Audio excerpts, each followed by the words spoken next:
পছন্দের তরকারি রান্না করলে আমরা কিন্তু একটু পরিমাণের চেয়ে বেশি ভাত খেয়ে ফেলি। কেননা পছন্দের তরকারি হলে তো আর কিছুই লাগে না। আজকে আমার হাজবেন্ডের পছন্দের তরকারি রান্না করলাম। ও কিন্তু বরাবরই মুরগির চামড়া খেতে অনেক অনেক বেশি পছন্দ করে।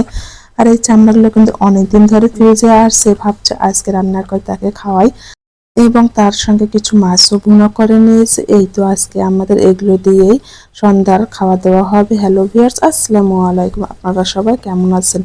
বিকেলবেলা থেকে তো রান্না বান্না শুরু করতে হয় রমজান মাস হিসেবে। এই তো আমি আজকে কি রান্না করব সেটাই ভেবে পারছি না। তারপর ফ্রিজ খুলে দেখলাম মুরগির চামড়িগুলো অনেকদিন ধরে আছে, সেগুলো খাবো খাবো করে কিন্তু খাওয়া হয় না। যে জিনিসটা খেতে ভালো সেটা কিন্তু পরিষ্কার করতে অনেক অনেক বেশি কষ্ট হয়। আমি কিন্তু অনেক কষ্ট করে পরিষ্কার করেছি, ভাবছি আজকে একটু রান্না করব। অনেকে আছে মুরগির চামড়ির কথা শুনলে কিন্তু নাক ছিটকায়, কিন্তু অনেকে আবার আছে সেগুলো অনেক অনেক বেশি পছন্দ করে। তাদের মধ্যে একজন হচ্ছে আমার হাজবেন্ড তো ভীষণ ভীষণ পছন্দ করে। আর সেটা যদি আমি রান্না করি ওর তো অনেক অনেক বেশি পছন্দ। সেই জন্য ভাবছি ওর পছন্দের তরকারি রান্না করি। এই তো আমি সমস্ত মশলা একসঙ্গে কষিয়ে এখন কিন্তু মুরগির চামড়াগুলো দিয়ে দিচ্ছি। মুরগির চামড়া না খেতে অনেক বেশি ভালো লাগে, কিন্তু ভালো করে রান্না করলে এতে কোনো প্রকার গন্ধ বা কোনো কিছু থাকে না, অনেক অনেক বেশি সুন্দর হয়। এই তো আমি এখন আস্তে আস্তে করে কষিয়ে নেবো। আজকে ভাবছি কিছুটা আলু দিয়ে দেবো, আর এতে কোনো প্রকার পানি অ্যাড করবো না। আস্তে আস্তে কিন্তু কষিয়ে কষিয়ে রান্নাটা করবো, এত বেশি মজা লেগেছে। আর আমার হাতের মুরগির চামড়া রান্না করা কিন্তু আপনাদের ভাইয়া বরাবর অনেক অনেক বেশি পছন্দ করে। সব জিনিস সে সবার যে পছন্দ হবে এটা কিন্তু কখনোই না। অনেকে আছে কোনো জিনিস পছন্দ করে না, আবার অনেকে আছে সেই জিনিসটা অনেক অনেক বেশি পছন্দ করে। আমার মনে হয় যে জিনিসটা খেতে হালাল সেটা অবশ্যই খাওয়া দরকার, সেটা নিয়ে কোনো বাজে মন্তব্য করা একেবারেই ঠিক না। এই তো আমি আস্তে আস্তে করে কষিয়ে নিচ্ছি। আর আজকে যে রান্নাটা এত বেশি মজা হয়েছে, আপনাদের ভাইদের বলতেছি পুরো বাসায় নাকি ছেড়ে ভরে গেছে।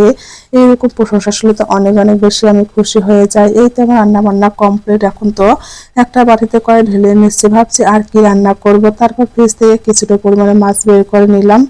এখন আমি মাছগুলো আস্তে আস্তে করে ভেজে নিচ্ছি। আমি তো মাছ ভাজা ছাড়া একেবারে খেতে পারি না। ভাজা মাছ খেতে আমার কাছে অনেক অনেক বেশি ভালো লাগে। আমি একে একে সমস্ত মাছ ফ্রাই প্যানে দিয়ে দিলাম। আজকে কি রান্না হচ্ছে আমার মুরগির চামড়ি এবং মাছ ভুনা, এটা দিয়ে কিন্তু আজকে আমরা খাওয়া দাওয়া করবো। আর আজকের তরকারিটা এত বেশি মজা হয়েছে যেটা বলার মতো না। আর এগুলো হচ্ছে পাঙ্খাস মাছ, এটাও কিন্তু আপনাদের ভাইয়ের একটা পছন্দের মাছ। একটা সময় ছিল যে আমি কোনো মাছই পছন্দ করতাম না, কিন্তু এখন আস্তে আস্তে সব মাছই খেতে পারি আলহামদুলিল্লাহ। আর আমি তো মাছ রান্না করলে একটু টমেটো দিয়ে থাকি, আপনাদের ভাইয়া টমেটো খেতে অনেক বেশি পছন্দ করে। এই তো একটু টমেটো দিয়ে টমেটোগুলো কিন্তু আমি ভেঙে ভেঙে নিয়ে এসেছি। এখন সুন্দর করে কষিয়ে নেব। কষিয়ে নেওয়ার পরে কিন্তু এখানে পানি অ্যাড করতে হবে। এভাবে রান্না করলে যে এত বেশি মজা লাগে।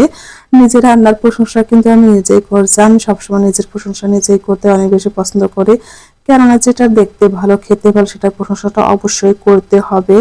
এই তো আমার সমস্ত মশলা কষিয়ে নেওয়া শেষ। আমি কিন্তু পানি দিয়ে দিয়েছি, এর মধ্যে মাছগুলো ছেড়ে দিচ্ছি।